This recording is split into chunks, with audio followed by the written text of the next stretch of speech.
بسم اللہ الرحمن الرحیم۔ السلام علیکم ورحمۃ اللہ وبرکاتہ۔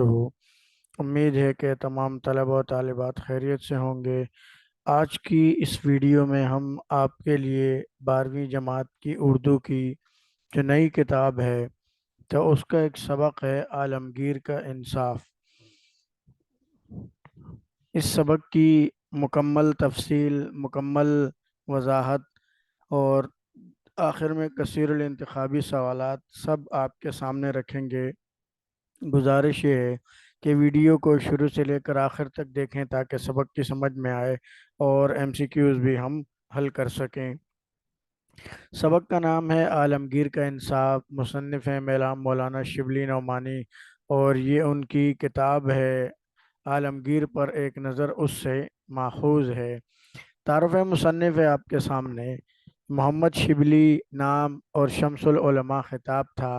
نعمانی کا اضافہ امام اعظم ابو حنیفہ نعمان بن ثابت سے عقیدت کی وجہ سے کیا۔ والد کا نام شیخ حبیب اللہ تھا۔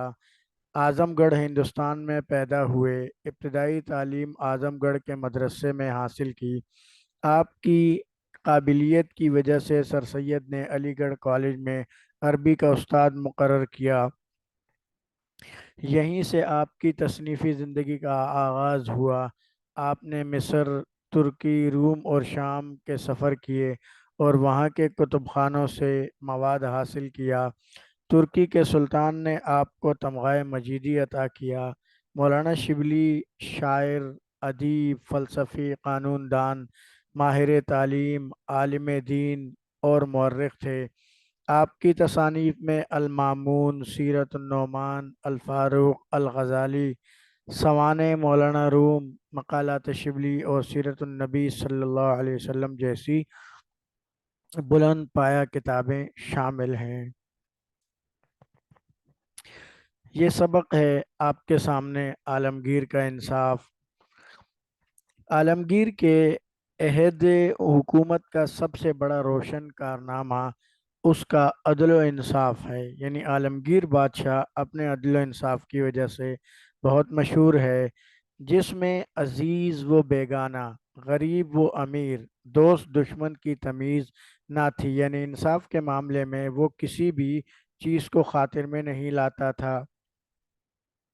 ایک رقعے میں خود لکھتا ہے کہ معاملات انصاف میں، رقعہ ایک خط، ایک پرچی، ایک چٹھی، کہ معاملات انصاف میں شہزادوں کو میں عام آدمی کے برابر سمجھتا ہوں۔ یہ محض دعویٰ نہیں بلکہ غیروں نے بھی اس کی تصدیق کی ہے۔ لین پول صاحب عالمگیر کے سوانح میں لکھتے ہیں کہ مغل اعظم دریا عدل کا دریا اعظم تھا، اعظم ہے، یعنی عالمگیر جو تھا تو وہ بہت بڑا انصاف پسند انسان تھا۔ یہ ایک غیر مسلم ہے، وہ ان کے بارے میں کہہ رہے ہیں۔ جچے انصاف سے وہ فیصلہ کرتا ہے، شہنشاہ کے حضور میں سفارش، امارت اور منصب کی کچھ پیش نہیں کی جاتی، بلکہ ادنا سے ادنا آدمی کی اورنگزیب اس مستعدی، اس سمجھداری، یا یوں سمجھ لیں اس انداز کے ساتھ بات سنتا تھا جس طرح کے بڑے سے بڑے افسر کی بات سنی جاتی ہے۔ عالمگیر نے اپنی زندگی کا مقصد سلطنت کے جاہ و جال، شان و شوکت، ناز و نام کے بجائے صرف رعایا کی خدمت اور راحت رسانی قرار دیا۔ وہ انتہائی پیری تک دربار میں کھڑے ہو کر رعایا کی عرضیاں لیتا تھا۔ انتہائی پیری مطلب یہ کہ وہ بڑھاپے تک جو ہے وہ اپنے دربار میں موجود رہتا تھا اور لوگوں کی عرضیاں، لوگوں کی درخواستیں، لوگوں کی جو بھی پریشانیاں ہوتی تھی وہ سنتا تھا اور خود اپنے ہاتھ سے ان پر حکم لکھتا تھا۔ ڈاکٹر جیلی کریری نے 78 برس کی عمر میں عالمگیر کو دیکھا تھا۔ وہ بیان کرتا ہے کہ وہ صاف سفید ململ کی پوشاک پہنے ہوئے، لباس پہنے ہوئے، عصائے پیری کے سہارے، لاٹھی کے سہارے امیروں کی جھرمٹ میں کھڑا تھا اور اس کی پگڑی میں بڑا ٹکڑا زمرد کا ٹنکا ہوا تھا، یعنی اس کی پگڑی میں ایک موتی لگا ہوا تھا۔ داد خواہوں کی عرضیاں لیتا جاتا اور بلا اینک پڑھ کر خاص اپنے ہاتھ سے دستخط کرتا جاتا، اور اس کے حشاش بشاش چہرے سے صاف مترشح ہوتا تھا، واضح ہوتا تھا، نظر آتا تھا کہ وہ اپنی مصروفیت سے نہایت خندہ و فرحاں ہے۔ مطلب یہ ہے کہ وہ اپنے دربار میں لوگوں کی جو بھی مشکلات پریشانیاں ہوتی تھی اس کو خود حل کرتا تھا، کسی وزیر مشیر کو نہیں کہتا کہ ہاں سنو اور اس کے اوپر اس کو فیصلہ دو، خود دیتا تھا۔ اور مصنف فرماتے ہیں کہ وہ اس کام سے خوش بھی تھے، یعنی کبھی چہرے پر تھکاوٹ کے آثار نہیں آتے۔ دو دن اہ، وہ دن میں دو تین دفعہ دربار عام کرتا تھا، اور مطلق کسی کو، بالکل کسی کو روک ٹوک نہ تھی۔ معمولی سے معمولی آدمی، ادنا سے ادنا، جو چاہتا کہتا تھا، یعنی معمولی سے معمولی آدمی بھی اپنی بات کرتا تھا، اور عالمگیر نہایت توجہ سے سنتا تھا۔ مرزا کام بخش عالمگیر کا نہایت چہیتا بیٹا تھا۔ اس کے کوکا، یہ شاید اس کا کوئی نوکر تھا یا جو بھی تھا، پر قتل کا الزام قائم ہوا۔ عالمگیر نے حکم دیا کہ عدالت میں تحقیقات کی جائے۔ کام بخش نے اس کی حمایت کی۔ عالمگیر نے دربار میں کام بخش کو بلا بھیجا۔ کام بخش اس کو بھی ساتھ لایا اور اپنے آپ سے جدا نہیں کرتا تھا۔ عالمگیر نے حکم دیا کہ کام بخش بھی کوکا کے ساتھ قید کیا جائے، چنانچہ اس حکم کی فوراً تعمیل ہوئی۔ یعنی مطلب یہ کہ پیچھے جیسے بتایا کہ بھائی عالمگیر انصاف کے معاملے میں شہزادوں کو بھی عام آدمی کے برابر رکھتا تھا، تو یہاں پر بھی اس کے بیٹے کا کوئی آدمی تھا جس کے اوپر قتل کا الزام آیا، تو اس نے یہ نہیں کیا کہ بیٹے کی طرفداری کرتا اور کہتا کہ چلو رہنے دو، نہیں، اس کو قید کرنے کے لیے جب بیٹے نے بیچ میں رکاوٹ ڈالی تو بیٹے کو بھی ساتھ میں قید کرنے کا حکم دیا۔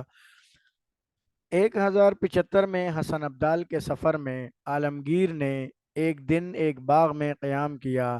دیوار کے نیچے ایک بڑھیا کا مکان تھا۔ بڑھیا کی ایک پن چکی تھی، پن چکی جو پانی سے چلنے والی ہوتی ہے، جس میں باغ سے پانی آتا تھا۔ سرکاری آدمیوں نے پانی روک دیا اور پن چکی بند ہو گئی۔ عالمگیر کو خبر ہوئی، اسی وقت پانی کھلوایا۔